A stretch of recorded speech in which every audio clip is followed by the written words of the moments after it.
vous propose dans cet épisode de Brume littéraire de voyager dans l'espace et dans le temps, puisqu'on se retrouve au sud, baigné par le soleil de Naples dans les années 50. C'est ici que débute notre histoire, L'amie prodigieuse de Elena Ferrante. Alors tout d'abord, L'amie prodigieuse, c'est une saga en 4 tomes qui décrit l'amitié entre la narratrice, Elena, qu'on appellera plutôt Lennu ici, et son amie Lila. Et dans cet épisode, je vais surtout vous présenter le premier tome. Par contre, je vous défie de lire ce premier tome sans craquer et vous procurer la suite que vous lirez ensuite. Mais commençons déjà par le premier. On est donc dans les années 50, dans les quartiers pauvres de Naples. Un contexte très difficile, justement avec cette pauvreté, le patriarcat aussi qui est extrêmement présent, et puis bien sûr le déterminisme social. On est pauvre, on le reste. Et c'est dans ce contexte qu'on va suivre cette histoire d'amitié entre la narratrice, Lennu, et son amie Lila. Je vous propose un petit résumé déjà pour commencer.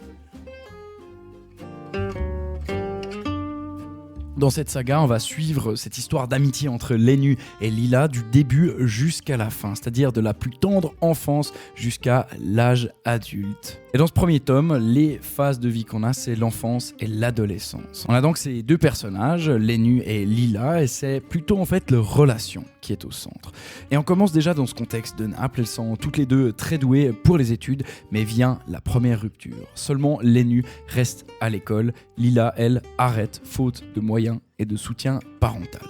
Et c'est justement la première rupture entre ces deux amis qui vont pas arrêter de se suivre, de se perdre, de se retrouver. On va vraiment lire de tout, cette passion amicale incroyable entre les deux. Il y a aussi beaucoup d'admiration, parfois de la haine et pas mal de jalousie aussi. Si on a une qui arrive à faire quelque chose, l'autre veut absolument l'imiter.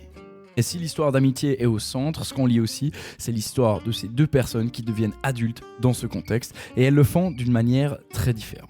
On va donc traverser les âges de la vie, et elles finissent toujours par se recroiser, par se retrouver, par redevenir amies, par se reséparer.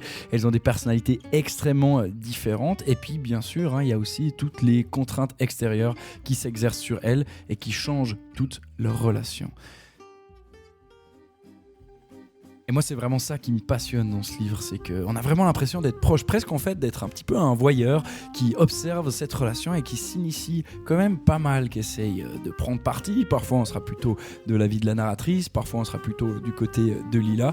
Si vous lisez ce livre avec un ami ou une amie, peut-être que vous n'aurez pas la même vision, vous ne serez pas d'accord, vous comprendrez certaines décisions et peut-être que vous en comprendrez pas d'autres. Et c'est vraiment toute la force de ce livre. Et j'aimerais quand même vous lire une citation que je trouve très touchante et qui met bien en avant les thèmes de ce livre.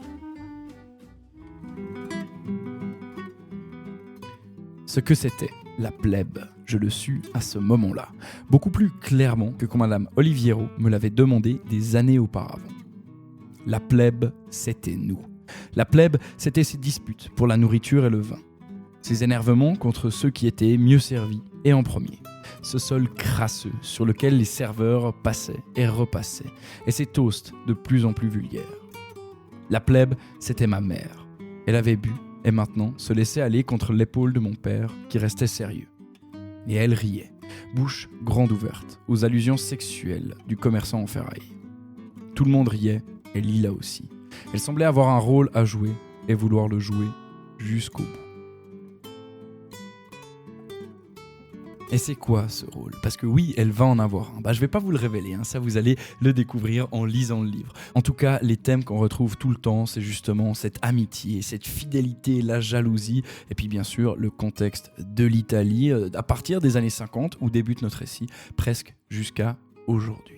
Et ces thèmes sont assez constants dans la saga, et c'est aussi tout l'intérêt qu'on y trouve, puisque ces thèmes se développent chronologiquement à travers les âges de la vie. On n'aura pas la même relation à l'amitié dans la partie sur l'enfance que dans la partie sur l'âge adulte. Et c'est justement ce qui donne envie de lire la saga. C'est que peut-être vous allez lire le premier, mais en lisant le dernier, vous allez retrouver des thèmes et vous reconnaître. Et peut-être qu'en lisant ce livre dans une dizaine, une vingtaine d'années, vous allez plutôt vous référer à un autre tome où vous allez réussir à vous identifier.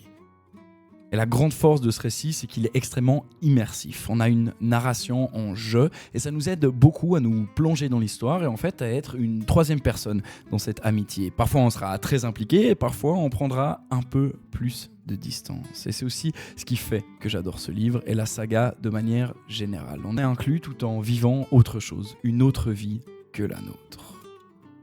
Mais pour l'heure, il faut bien commencer quelque part, et il n'y a pas de meilleur point de départ que l'amie prodigieuse d'Elena Ferrante.